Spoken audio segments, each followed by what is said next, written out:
evidence ako po, Sandro Marcos, ginagapang na ang botohan sa impeachment ni VP Sara? Boto para sa pondo? Huy, ano ba naman yan, kabibig? Talaga ba? Mahirap na bang kumuha ng boto para sa impeachment ni VP Sara? Nag-head count na daw si Sandro Marcos. Naku po, ano ba naman yan? Nako. Bakit nag-head count ka na? Ito kami, i-share ko sa inyo, bibig ha. Nakita lang na, sa politiko ito ha. Naku, kaya naman yan. Gagawin talaga ang lahat. Ito wow. Accordingly, Sandro Marcos has begun conducting an informal head count ahead of the expected plenary deliberations on the impeachment case against Vice President Inday Sara Duterte. Boto para sa pondo. Sandro Marcos reportedly calling up lawmakers ahead of plenary vote on Sara Duterte's impeachment. Hala ka, politiko. Yan na, kabibig.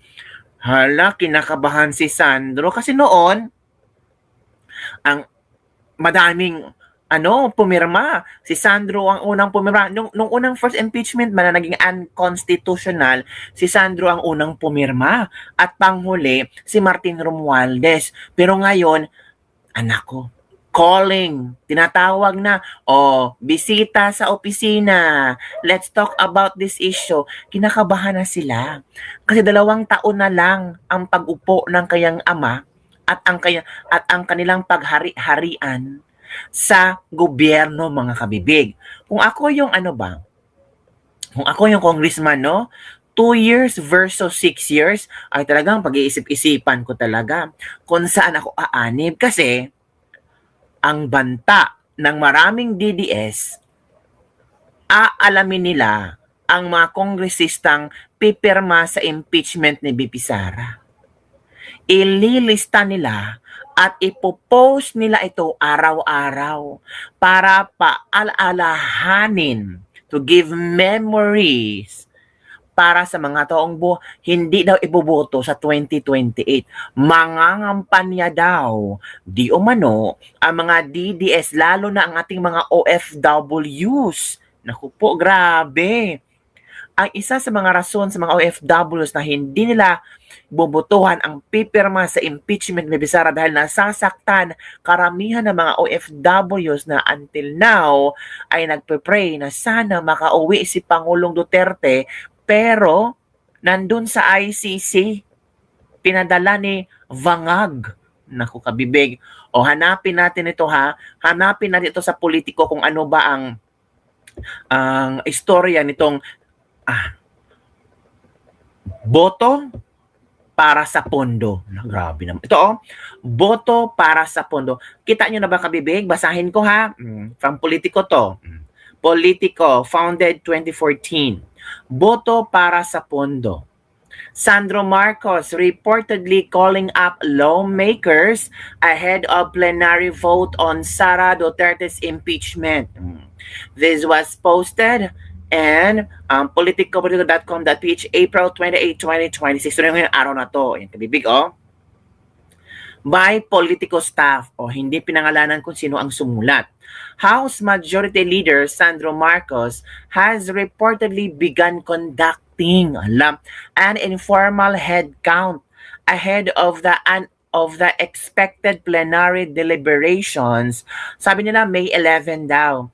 Kasi bukas, May 29, yung pang last mini trial na Jinky Luistro. So posible, sa NBI, it's all about the NBI Chorva Ek. Tapos, titingnan nila kung may probable cause. Tapos, sa May 11 daw, ang botohan sa plenaryo. Okay. And is Cooper within the House of Representatives who requested anonymity due to the sensitivity of the matter, said Marcos has been allegedly spending the past few days calling congressmen, particularly those believed to support the impeachment complaint. Whoa! Parang nagpaparamdam siya sa mga congressman. Parang nag-head count. A Scooper said, describing the alleged outreach as the case nears plenary consideration. The House Committee on Justice is expected to determine on Wednesday, April 29, whether there is a probable cause in the impeachment complaint filed against Duterte. Members of the panel earlier expressed confidence that there is sufficient basis for the case to proceed to a Senate trial. House leaders are eyeing to elevate the committee report to the plenary between May 4 and May 11, 2026. At least 106 votes are required to transmit the case to the Senate. The same is Cooper said that ahead of the plenary discussions, lawmakers may also be anticipating the release of projects listed under for later release. Ooh! Which could partly explain Marcos' reported outreach efforts. Oh, so sa plenaryo daw, dyan din daw magaganap ang di umano'y paglalabas ng FLR, the release of projects na listed for later release. Grabe naman po yan. Flood control anomalies meron. Kaya ngayon naman FLR, mga proyekto na dapat ilagay sa mga probinsya, sa mga syudad. Pero ano to? Corruption? Sabi pa ng Scooper, isa rin siguro sa rason kaya nagtatawag si Majo ay yung FLR. Baka ipinangako na lalabas na. These projects are reportedly lodged across several government agencies, including the Department of Agriculture, Department of Education, and Department of Health. According to the Scooper, the 2026 national budget earmarked 33 billion for farm-to-market roads under the Agriculture Department and 85 billion for the Basic Education Facilities Fund managed by the Education Department. Naku po, ang agrikultura pa naman at ang edukasyon ang merong maraming FLR. Tama ba? Inalis lang sa DPWH ang mga projects na yan dahil sa controversy sa flood control projects. Pero tuloy pa rin yan. Ang mga congressman pa rin ang may say dyan. Sabi ng Scooper, expressing belief that the funds would eventually be released. An additional 51.6 billion has been allocated for the medical assistance for the indigent and financially incapacitated patients or MAIF program under the Health Department, but remains unused. Oh, allegedly because it has been reserved for lawmakers' endorsement. Oh, grabe. Before Congress adjourned on March 18, Speaker Faustino D. III had called out the Department of Budget and Management for delays in implementing government projects, saying these were urgently needed by the public. Naku, yan ka, bibig. Para ma-impeach si BP Sara sa Kongreso, kailangan ma-release ang FLR. Uy, grabe naman yan. Parang nakakahiya naman yan. Ano ba naman yan? Until now, ganun pa rin ang proseso. Hindi ba kayo mahihiya sa ganung estilo? Para lang well, impeachment is all about sabi nila pera-pera lang yan. It's numbers. It's politically numbers. Political. So, depende kung sinong kaalyado mo, kung sinong hindi kaalyado mo, at yung mga hindi kaalyado mo, natural. May i-offer yan. Yung mga kaalyado mo, sure na sure yan na merong madadala sa kanilang basket. Ano ba to? Add to cart? Tapos, kung pwede nang bilhin, ibilhin buy, ganun ba? Uy, parang nakakahiya naman itong gagawin nila, no? Sana, no, konsensya sila, uy.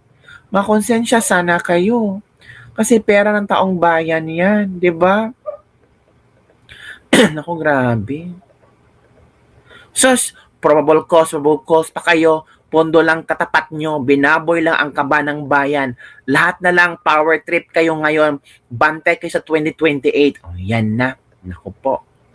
Naku, ano ang iyong reaction dito? From generation to the next generation, na ipapasa talaga ang torono, it runs in the bloodstream. Oh, tama. Kung magnanakaw, ang unang nakaupo na kapamilya, kapuso at kapatid, ay talagang magnanakaw na rin silang lahat. Corona strategy. From family of Maruri laws, it runs in the blood.